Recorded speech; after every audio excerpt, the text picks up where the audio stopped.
सिर्फ 14 दिन की बेल और उसके बाद पुलिस कबीर को कभी भी कस्टडी में ले सकती है।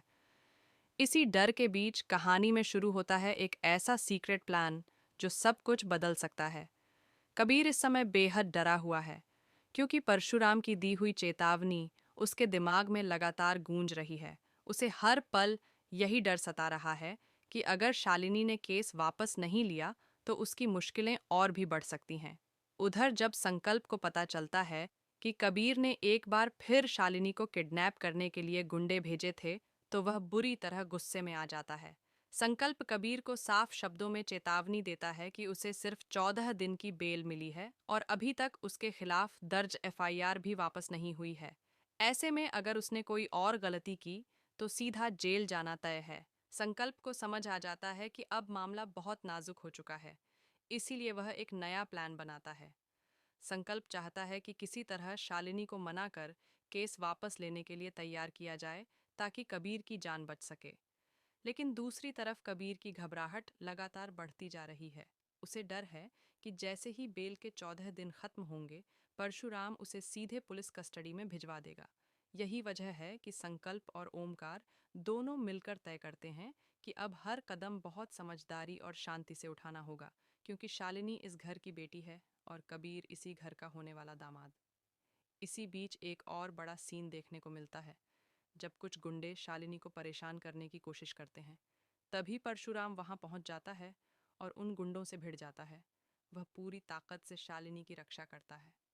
हालात इतने गंभीर हो जाते हैं कि परशुराम अपना रिवॉल्वर तक निकाल लेता है, लेकिन उसी वक्त चिंटू यह सब देख लेता है।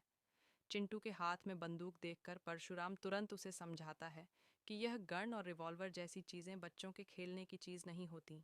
वह प्यार से चिंटू को समझाता है कि बच्चों की दुनिया में बंदूक नहीं, बल्कि पक्षी, फूल और खुशियाँ होनी चाहिए। दूसरी तरफ मल्हार अपने गुस्से में पूरी तरह डूबा हुआ है। वह अपनी दोनों बेटियों से बेहद नाराज़ है। मल्हार गुस्से में कहता है कि एक बेटी तो उसे छोड़कर उस आदमी के पास चली गई और उसी से शादी भी कर ली। वह तंज कसते हुए कहता है कि उसका नाम क्या है। हाँ, शिव प्रसाद देशमुख। और दूसरी बेटी ने तो हद ही कर दी। उसने अपने ही परिवार के खिलाफ कोर्ट में लीगल एक्शन ले लिया। इसी वजह से मल्हार कह देता है कि अब वह उन दोनों लड़कियों की शक्ल तक नहीं देखना चाहता। इधर मनीष, संकल्प और ओमकार तीनों मिलकर एक बड़ा प्लान तैयार करते हैं। उनका मकसद है कि किसी तरह कबीर के खिलाफ शालिनी द्वारा की गई शिकायत को रोका जाए।